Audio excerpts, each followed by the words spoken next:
La grande invocation. Du point de lumière dans la pensée de Dieu, que la lumière afflue dans la pensée des hommes, que la lumière descende sur la terre. Du point d'amour dans le cœur de Dieu, que l'amour afflue dans le cœur des hommes. Puisse le Christ revenir sur terre.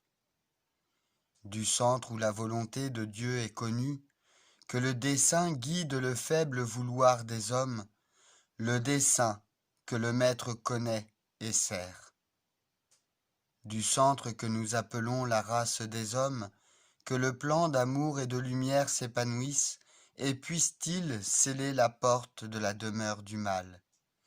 Que la lumière, amour et puissance restaurent le plan sur la terre. Cette invocation ou prière n'appartient à aucune personne ni à aucun groupe en particulier, mais à toute l'humanité.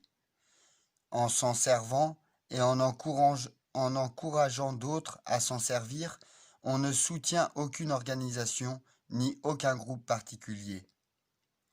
Cette invocation paraît fréquemment dans les journaux et revues de plusieurs pays et est radiodiffusée dans le monde entier.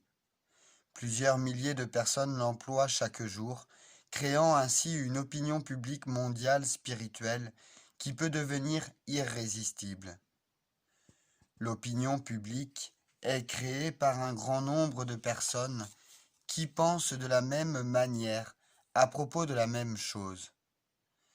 Voulez-vous ajouter le pouvoir de votre pensée en employant cette invocation chaque jour et, si possible, la placer devant d'autres?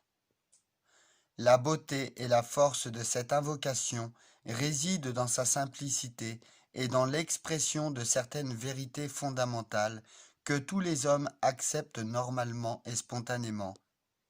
La vérité de l'existence d'une intelligence supérieure à laquelle nous donnons vaguement le nom de Dieu, la vérité que derrière toutes les apparences extérieures, la puissance motrice de l'univers est l'amour. La vérité qu'une grande individualité, appelée par les chrétiens le Christ, est apparue sur terre pour incarner cet amour sous une forme intelligible.